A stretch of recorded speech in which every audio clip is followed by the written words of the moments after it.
The first time Lyra Vale heard a dead woman speaking from a palace wall, she was 8 years old. She had been kneeling in a narrow servants' corridor, scraping black ceremonial wax from the stone floor after a royal oath gathering. Somewhere beyond the walls, nobles celebrated the birth of Prince Caelan Veyr, heir to the moon throne. Bells rang from the northern towers, royal wolves howled beneath the moon, and hundreds of silver candles burned without smoke. Yet the shadow beneath Lyra's hand moved against the light. It lengthened across the floor, trembling like dark water, before the pale outline of a woman's face appeared inside it. "Remember my name," Lyra screamed. Her mother found her before the guards did. Mara Vale dragged her into their tiny room, shut the door, and held Lyra's face between both hands. "Never answer a voice that comes from a shadow," Mara whispered. "Shadows remember what kings command the world to forget." 3 nights later, Mara disappeared. By dawn, her clothes were gone. Her bed belonged to another servant. Her name had vanished from the kitchen records, the healer's ledger, and the brass plate outside their room. No one remembered her. Worse, Lyra's own memories began to blur. She remembered a woman braiding her hair. She remembered warm hands, flour on an apron, and a quiet song before sleep. She remembered being loved. But she could no longer remember her mother's face. Only the name remained, Lyra Vale. Lyra carved it beneath her bed and repeated it every night until it became stronger than prayer. For 19 years, she told no one what had happened. Then, during the funeral of Queen Seraphine, the palace shadows found her again. The queen's body lay beneath the open dome of the Hall of Oaths, dressed in white wolf fur and crowned with black moonstone. Floating candles filled the air above her coffin, held aloft by the old magic of the royal line. King Edric stood beside his dead wife, grief hollowing his face. Behind him waited Prince Caelan, recently returned from 12 years of war. He no longer resembled the boy whose birth Lyra remembered only through bells and shadows. At 29, Caelan was the kingdom's most feared commander. He wore ceremonial black, and a silver scar ran from his left temple to his jaw. Rumors claimed he had shifted so often during the border wars that his human memories were beginning to disappear. Lyra stood at the rear of the hall with the palace scribes. For 11 years, she had worked in the archive of names, copying births, deaths, marriages, mate bonds, and royal judgments. It was the safest place for a woman terrified of forgetting. Every name in Verhold eventually passed beneath her pen. She preserved the names the court preferred to lose. At the center, he was an old, thin man with white hair and pale eyes. He had advised 3 kings, rewritten royal law, and negotiated peace between rival pacts. The people trusted him because he spoke softly, even when sending men to execution. "Queen Seraphine Veyr," Orsian announced. "You entered this hall as the chosen mate of King Edric. You leave it as mother of our heir and guardian of the realm." King Edric placed a trembling hand over the queen's heart. "I swear before the moon throne that no truth belonging to my queen shall be buried with her." The moment he spoke, his shadow separated from his feet. Every royal oath created a living shadow. That was the oldest law in Verhold. A king could lie to his people. A council could alter a record. But once a royal oath was spoken before the moon throne, the speaker's shadow became its witness. King Edric's shadow should have bowed over the coffin. Instead, it pointed across the hall, directly at Lyra. A silence heavier than grief fell over the crowd. Lyra stepped backward, but the shadow stretched across the marble, curled around her ankles and tightened like smoke. Then Queen Seraphine's voice entered her mind. "Remember my true name." The ledger slipped from Lyra's hands. Prince Caelan turned toward her. His eyes were nearly black, the eyes of a wolf held beneath human skin. "What did you hear?" he demanded. Lyra looked at the dead queen. She said Seraphine was not her true name. The floating candles crashed to the floor. Flames scattered across the marble. King Edric stumbled backward. Highkeeper Orsian did not move, but his fingers tightened around the staff of oaths. Caelan crossed the hall and stopped in front of Lyra. "You claim my dead mother spoke to you?" "I heard her." "From where?" Lyra looked down at the darkness circling her feet. "From what the palace remembers." The words spread through the court like poison. "Shadow hearer." Orsian struck his staff against the floor. "Seize her." 2 guards moved forward, but Caelan stepped between them and Lyra. "For speaking during a funeral?" he asked. "For invoking outlawed blood magic before the moon throne. She may be grieving or confused. Then examination will prove it." The guards took Lyra by the arms. As they pulled her away, King Edric's shadow refused to release her. It stretched into a thin black line across the hall. Then the king collapsed. His shadow tore free from his body, rose behind Lyra in the shape of a towering black wolf and bowed. Not to the king. Not to Caelan. To her. Before nightfall, Lyra was imprisoned beneath the palace. The cells had no torches. Their walls were built of moon salt, a pale mineral that weakened wolves and silenced most magic. It did not silence the shadows. Hundreds moved through the stone, whispering names. Some belonged to criminals, some belonged to queens. Others belonged to children born inside the palace and erased before their mothers were allowed to hold them. Remember us. Lyra pressed her hands over her ears. The door opened. Prince Caelan entered alone. His wolf eyes gave off enough silver light to reveal the cell. If you came to ask whether I murdered the queen, I never entered her chambers, Lyra said. My mother was not murdered by poison. Then why am I here? Because 6 months ago, she began asking about erased names. Lyra stared at him. Caelan drew a folded letter from inside his coat.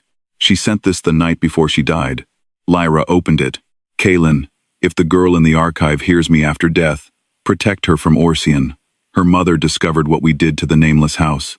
I tried to save the child, but I allowed fear to silence me. The throne has no rightful heir while the stolen names remain buried. Below the message was a symbol, a circle divided by a single line. Lyra had seen it carved beside her mother's name beneath her childhood bed. What is the nameless house? Caelan asked. I do not know. You truly have no idea what you are. I am an archive servant whose mother was removed from the world. Caelan's expression shifted. My mother mentioned Lyra Vale in another letter. Lyra gripped the parchment. Do you remember her? No. The answer hurt more than it should have. She served your mother. I know that now. You lived in the same palace. I have lost many memories. Lyra looked toward the darkness beyond the bars. Because of the war? Caelan was silent. Royal wolves paid for their power with human memories. Each time a member of the ruling bloodline shifted, something personal was lost. A voice. A face. A promise. Caelan had spent 12 years defending Veyr by slowly forgetting why it mattered. He produced an iron key. Orsian intends to examine you at dawn. What does that mean? He will erase your name. Lyra's blood went cold. Caelan unlocked the cell. When a person's name is erased by the royal archive, the law no longer recognizes them. Their property returns to the crown. Their family forgets them. Their mate bond dissolves. Their wolf loses its path back to human memory. I have no wolf. You may have something older. He opened the door. You can remain here, or you can come with me and help discover why my mother died. If I go with you, they will accuse you of treason. I am already a prince suspected of wanting his father's throne. Would you surrender it to protect me? The question stopped him. His hesitation was brief, but Lyra saw it. You want the truth, she said. As long as it costs less than your crown. A horn sounded above them. Once, twice, 3 times. The signal for royal death. The cell door opened again.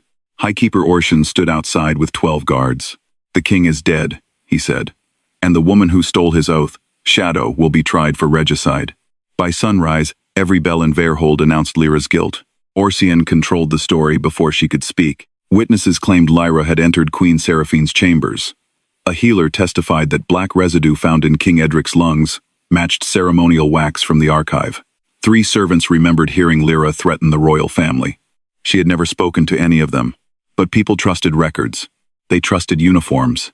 They trusted calm old men who promised order. Prince Caelan was crowned before his father's body had grown cold. When the black moonstone crown touched his head, his oath shadow did not appear. The court whispered that Lyra had stolen it. Orsian proposed the simplest solution. Erase Lyra, destroy the stolen shadow, and restore the king's bond to the throne. Caelan delayed the judgment for 7 days. In public, he ordered Lyra chained and confined. In private, he smuggled her into the abandoned Western Archive, where records from forgotten dynasties decayed behind sealed doors. They worked at night. Lyra searched ledgers while Caelan questioned soldiers and servants loyal to his mother. At first, they trusted each other only when necessary. He slept with a dagger near his hand. She hid every page mentioning Lyra Vale, but small truths began forming between them. One night, Caelan admitted he could no longer remember the faces of the soldiers who had died under his command. Why keep shifting?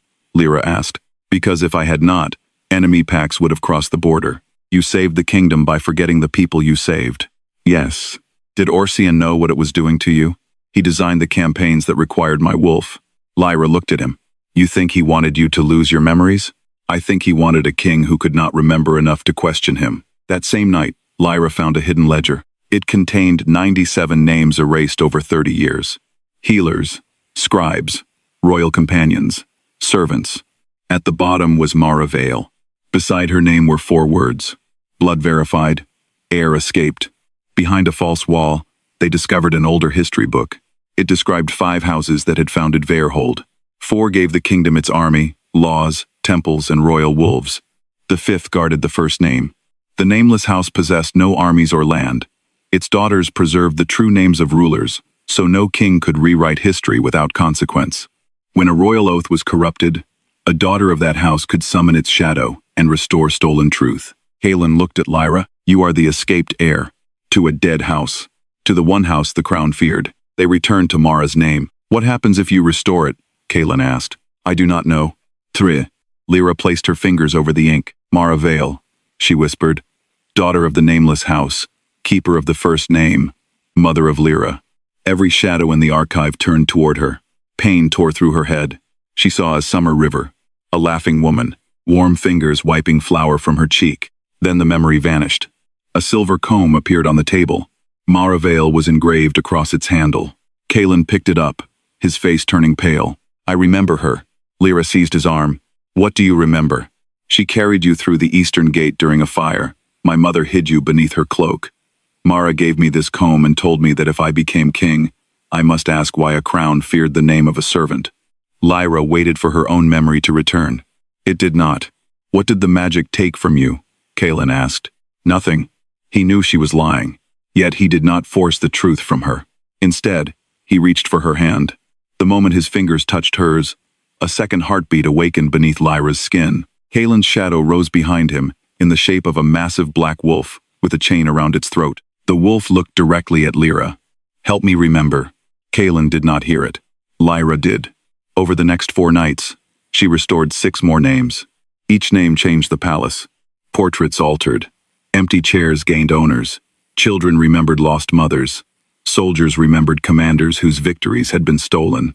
But each restoration took something from Lyra. She forgot her mother's song. She forgot their old room. She forgot the sound of her own childhood laughter.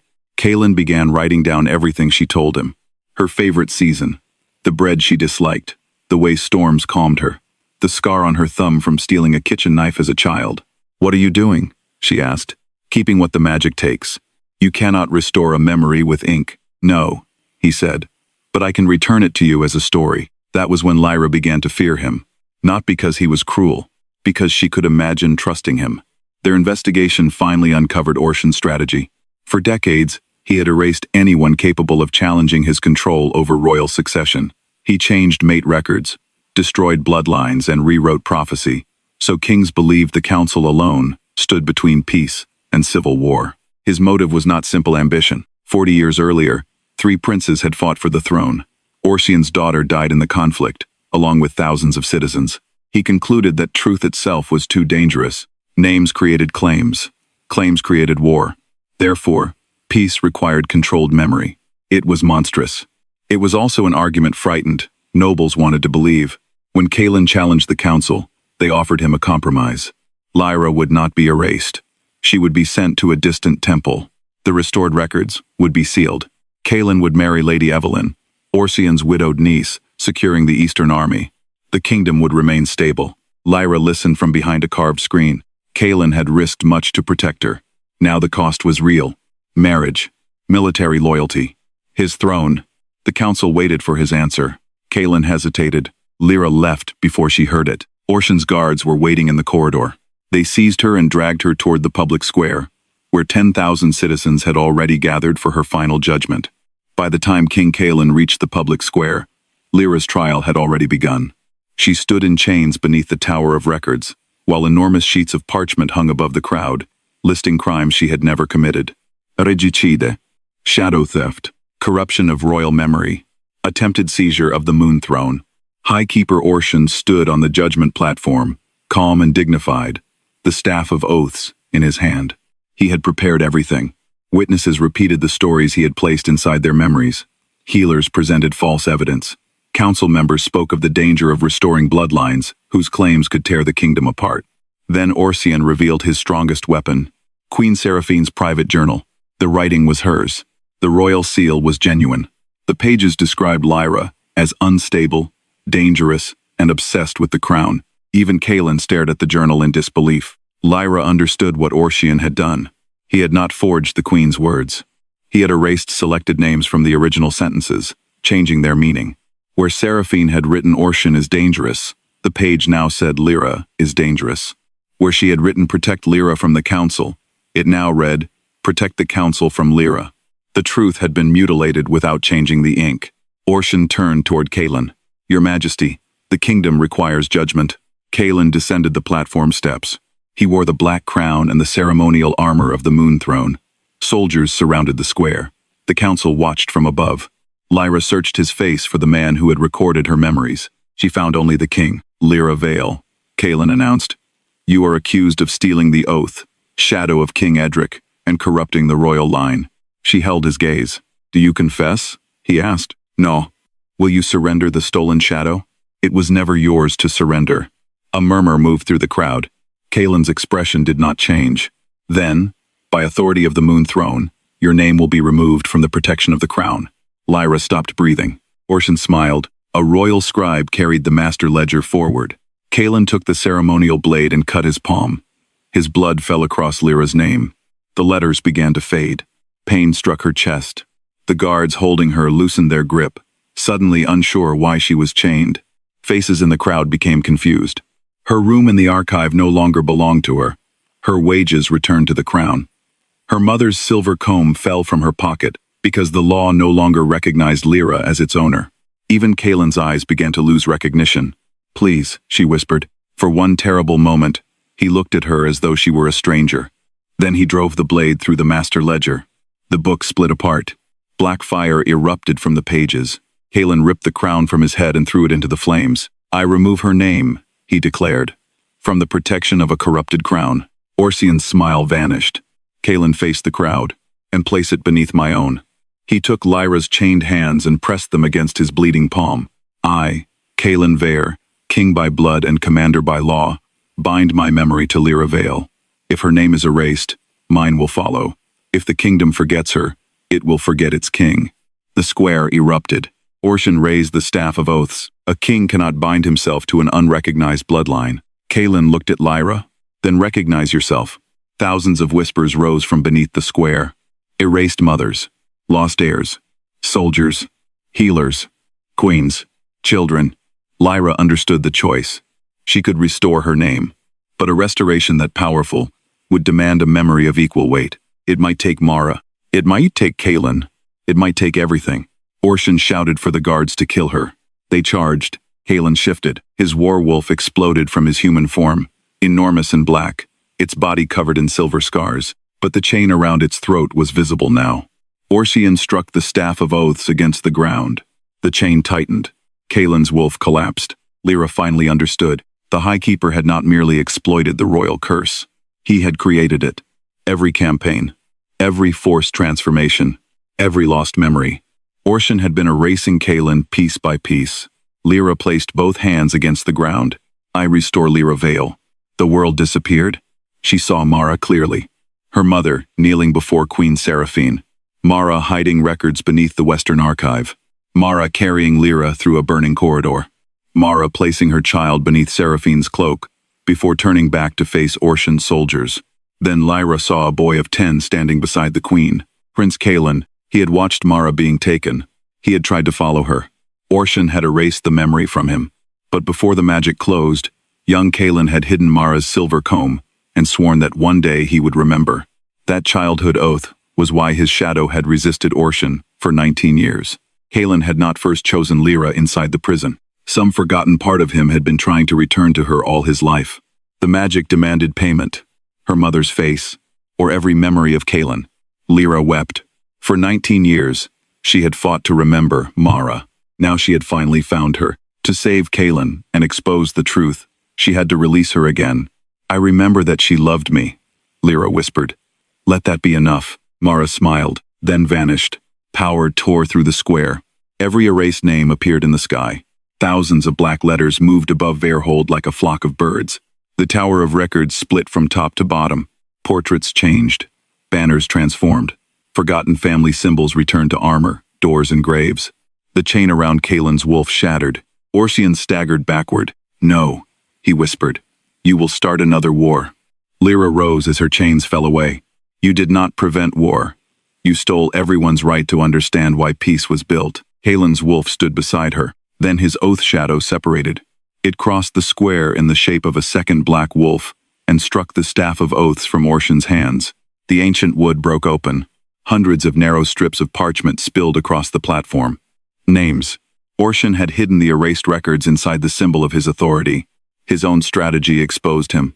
The crowd saw family names, lost heirs, stolen mates, and children removed from history. Even the council could no longer defend him. Orcian reached for a dagger, but Caelan returned to human form and caught his wrist. "Kill me," Orcian said. "Within a year, these restored houses will tear your kingdom apart." Caelan looked toward the nobles and soldiers now remembering old betrayals. "He may be right," he said. Lyra stared at him. Caelan released Orcian's wrist and walked toward the platform. "I cannot rule a kingdom whose history was chosen for it." He removed the royal ring. "I surrender command over every royal wolf. I dissolve the council's authority over names, mate bonds, and succession. Until every restored house is heard, Veyr will have no absolute king." Without command, Caelan could no longer force another wolf to obey. He had surrendered the power that defined his bloodline. The Eastern generals withdrew their support immediately. Nobles began demanding the throne. Orcian laughed. "You destroyed your reign for a woman who may never choose you." Caelan looked at Lyra. Yes. There was no demand in his face, no belief that sacrifice had purchased forgiveness, only acceptance. He had bound his name to hers, destroyed the law that protected him, surrendered command before asking for trust. Yet the truth did not save Veyr. It nearly destroyed it. Within hours, rival houses raised old banners across the city. Restored heirs demanded land. Families attacked officials who had profited from erased records. The Eastern army sealed the gates, and beneath the Hall of Oaths, something ancient awakened. The first shadow. It was neither human nor wolf. It was the combined darkness of every royal promise broken since the founding of Veyr. For generations, the nameless house had contained it by preserving true history. When Orcian destroyed that house and corrupted the records, the creature had grown beneath the palace. Restoring the names gave it form. It rose through the Hall of Oaths, swallowing candles, pillars, and the shadows of anyone standing too close. Every broken promise strengthened it. No blade could touch it. No wolf could bite it. It spoke with the voices of dead rulers.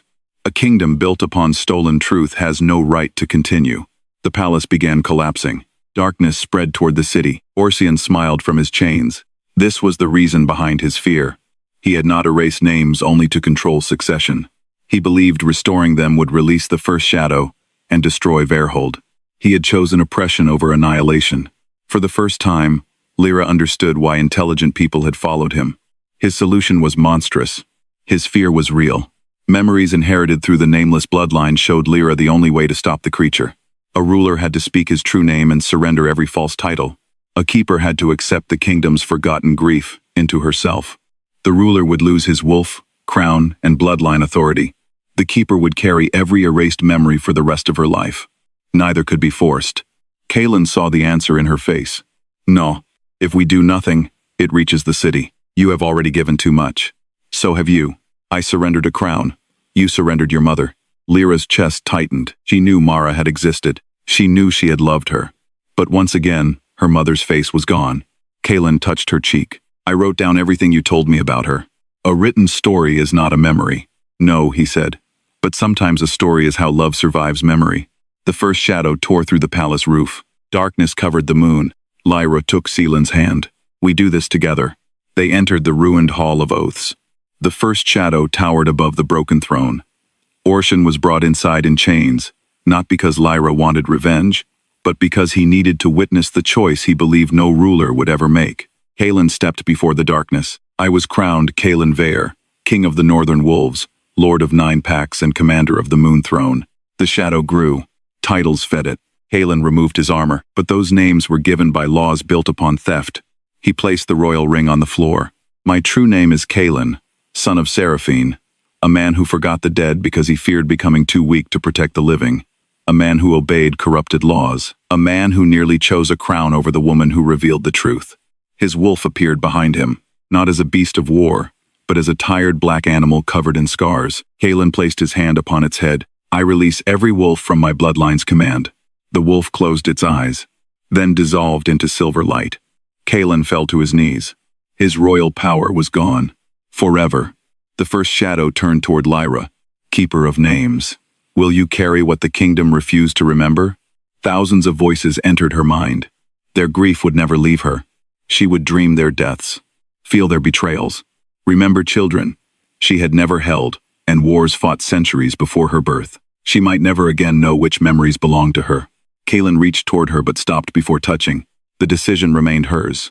Lyra looked at Orcian. You believed no one would willingly carry this pain.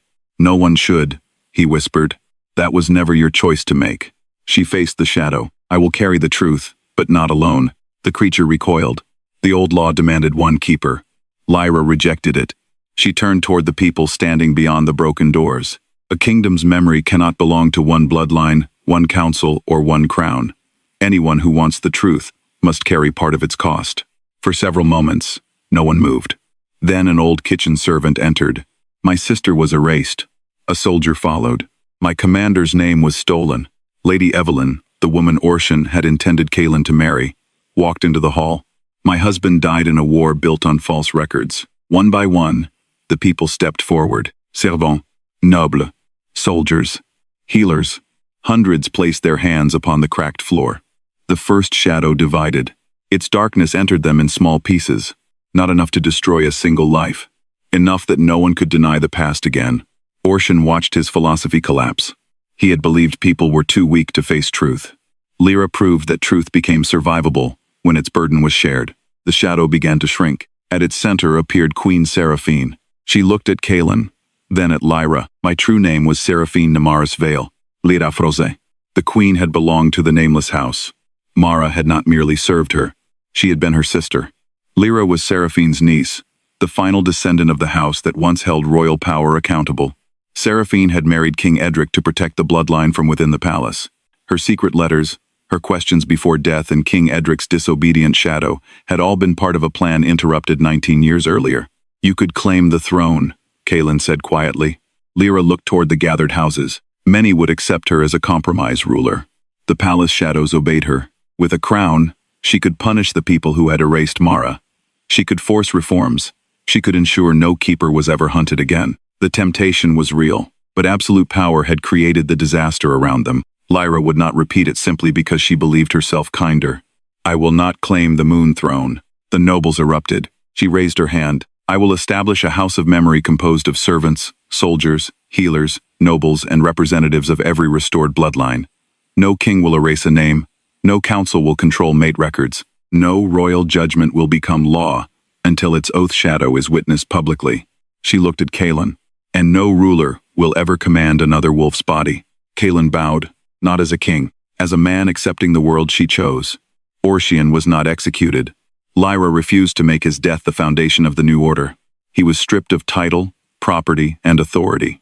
He was sentenced to spend the rest of his life restoring every record he had altered under the supervision of the families he had erased. Some called it mercy. Orcian understood it was punishment. He would be forced to speak every name he had tried to bury. Verhold did not become peaceful overnight. Restored houses fought over land. Families demanded justice. Eastern generals rebelled. Without royal command, Caelan could no longer force their wolves to kneel. He traveled from pack to pack as an ordinary man, admitting what the crown had done and negotiating peace without magical obedience. Several times, he was struck. Once, he was imprisoned. He never asked Lyra to restore his authority. He never asked her to forgive him. He wrote to her instead. The first letter described the night she had argued with him over a damaged ledger.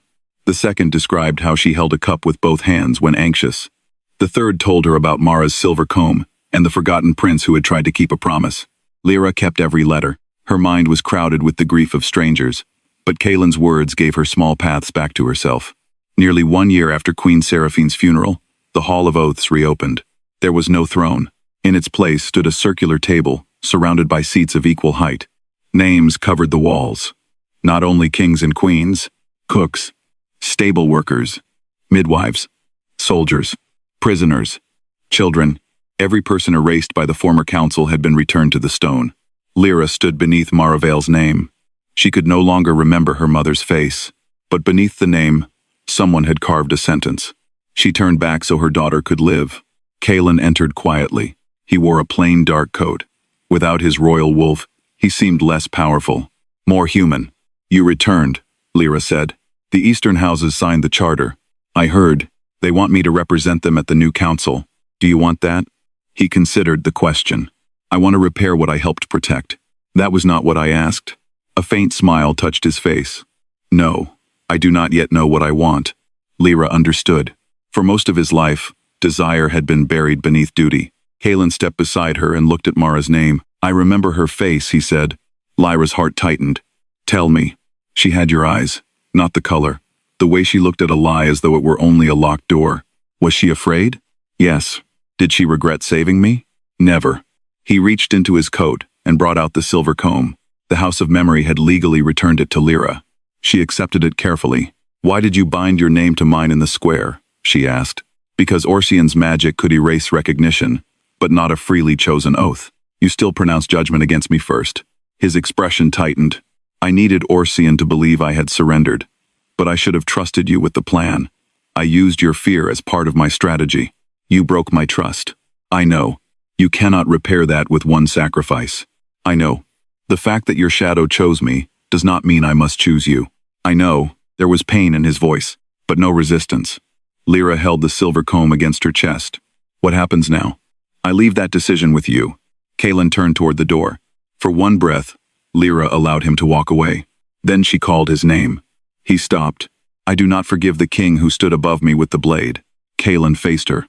But I would like to know the man who threw away the crown afterward." Hope entered his expression carefully. Lyra approached him. "This is not a mate claim. I no longer have a royal wolf to make one. This is not a promise of marriage. I will accept no promise you are not ready to give. This is one walk through the city." Caelan offered his hand. "Then I will try not to ruin it." She placed her hand in his. Their shadows stretched across the floor of the new hall. His was human now. Hers carried faint outlines of countless remembered lives. When the two shadows touched, neither bowed. They stood beside each other. Outside, the bells began to ring. Not for a funeral. Not for a coronation. For the opening of Verhold's first public archive of names. Lyra and Caelan descended the palace steps together. No guards announced them. No wolves were forced to kneel. Children read the restored names carved into the city walls. Former servants sat beside nobles. Old enemies argued openly beneath laws that could no longer erase them. The kingdom was louder than before. Less orderly. More difficult. But it was finally awake. At the bottom of the steps, a young girl waited with a wooden tablet pressed against her chest. "My grandmother's name is missing," she told Lyra. "What was she called?" The girl whispered the name. Lyra knelt so their eyes were level. "Then we will find heir." Caelan stood behind Lyra, not above her. The sun rose across Verhold. For the first time in generations, every shadow fell in the same direction, and none of them were silent.